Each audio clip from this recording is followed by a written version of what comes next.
दोस्तों आज की इस वीडियो में हम लोग कैवेलियर्स को डिस्कस करेंगे। मैंने मेटाफिजिकल्स पर वीडियो बनाई है लेकिन कैवेलियर्स पर अभी तक कोई वीडियो नहीं बनाई है। इस वीडियो में हम लोग डिस्कस करेंगे 17th सेंचुरी के कुछ पोएट्स का एक ग्रुप था। वो लोग कोर्टली पोएट्स थे, मतलब कोर्ट के लिए लिखते थे, चार्ल्स फर्स्ट को प्लीज करने के लिए लिखते थे और मोनार्की को प्रमोट करने के लिए लिखते थे।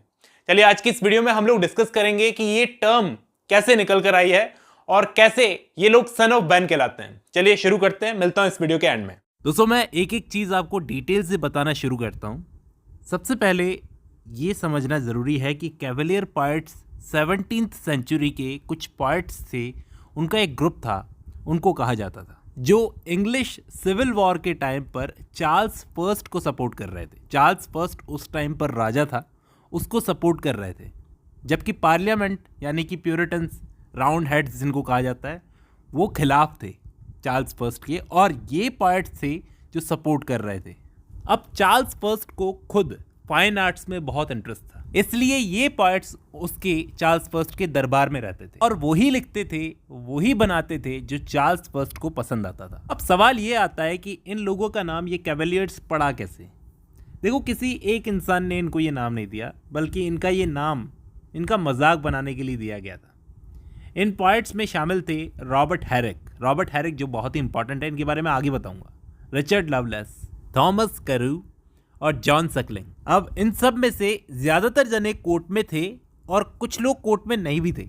जैसे रॉबर्ट हैरिक, ये कोर्टियर नहीं थे, लेकिन फिर भी जिस टाइप की ये पोएम लिखते थे, मेरे हिसाब से सारे कैवेलियर पोएट्स में सबसे ज़्यादा फेमस रॉबर्ट हैरिक ही हैं।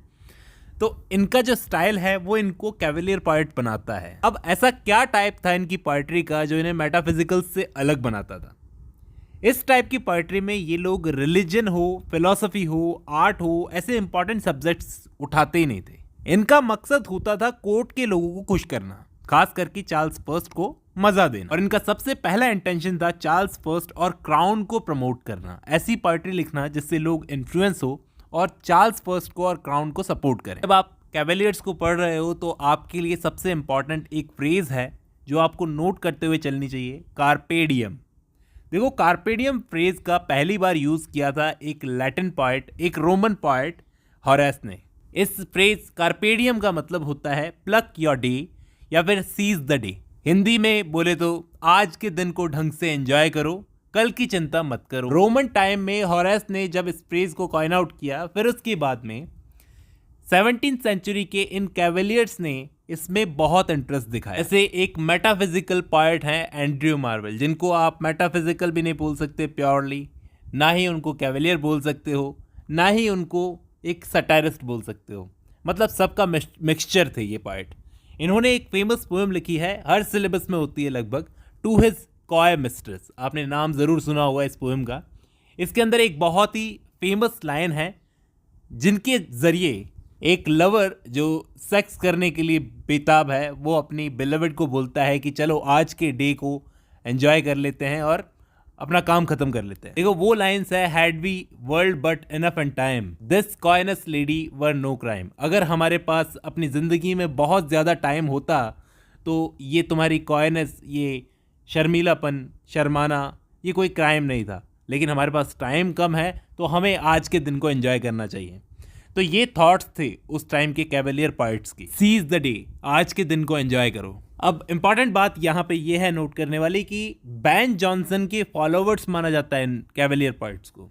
कैवेलियर पोएट्स बैन जॉनसन को फॉलो करते थे। आप कहोगे बैन जॉनसन यानी एलिजाबेथन ड्रामेटिस्ट? हाँ, एलिजाबेथन ड्रामेटिस्ट बैन जॉनसन की ट्राइब कहा जाता है, ट्राइब ऑफ बैन या फिर son of ban. Ben Jonson की जनजाति है या फिर बैन जॉनसन के बच्चे हैं ये लोग। बैन जॉनसन को अपना आइकन मानने के क्या कारण थे?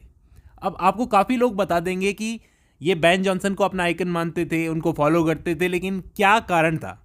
कारण ये था क्योंकि बैन जॉनसन अपने टाइम पर किंग जेम्स के लिए बहुत लॉयल थे और बैन जॉनसन की पोएट्री से ये लोग बहुत ही इन्फ्लुएंस थे, एडमायर करते थे बैन जॉनसन। जिस वक्त बैन जॉनसन थे उस टाइम पर बैन जॉनसन और इनके साथी पोएट्स, ये कैवेलियर्स वगैरह, ये आपस में बैठकर शराब खानों के अंदर पोएट्री के कॉन्टेस्ट रखते थे, आपस में देर रात तक बातें करते थे, बहुत सारी बातें होती थी इनके बीच में। कहा जाता है कि बैन जॉनसन ने खुद एक बार इनको इनवाइट किया था, मतलब कैवेलियर पोएट्स और बाकी फॉलोवर्स को इनवाइट किया था और वहाँ पर कुछ रूल्स बनाए थे जॉनसन ने, उनको हम एडवाइसेस भी बोल सकते हैं, मार्बल पर, पत्थर पर।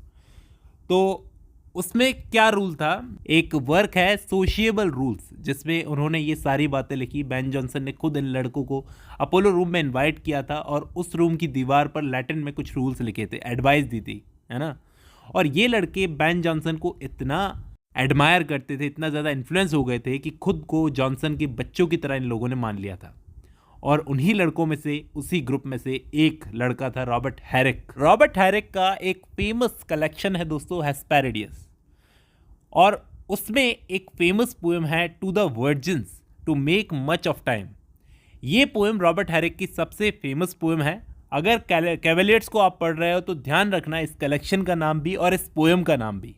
हालांकि रॉबर्ट हैरिक ने खुद ज़िंदगी भर शादी नहीं की थी, ये खुद बैचलर था पूरी ज़िंदगी भर, लेकिन फीमेल बॉडी और लव मेकिंग के ऊपर बहुत सारी पोएम्स इसने लिखी है। एक खास इंपॉर्टेंट बात जो आपके काम में आ सकती है इस वीडियो को ख़त्म करते करते, रॉबर्ट हैरिक के लिए विक्टोरियन पोएट AC स्विनबर्न ने एक लाइन लिखी है बड़ी तारीफ करते हुए, the greatest songwriter ever born of English race बोलकर इनकी तारीफ की है रॉबर्ट हैरिक की। तो यहीं पर मैं ये वीडियो खत्म करता हूँ। आपको कैवेलियर पोएट्स के बारे में काफ़ी कुछ जानने को मिला होगा इस वीडियो से। आज की इस वीडियो में बस इतना ही। अब जब आपने ये वीडियो खत्म कर लिया तो मैं उम्मीद करता हूं आपको कैवेलियर पोएट्स के बारे में कुछ ना कुछ नॉलेज जरूर मिली होगी। चलिए आज की इस वीडियो में बस इतना ही, मिलता हूं नेक्स्ट वीडियो में।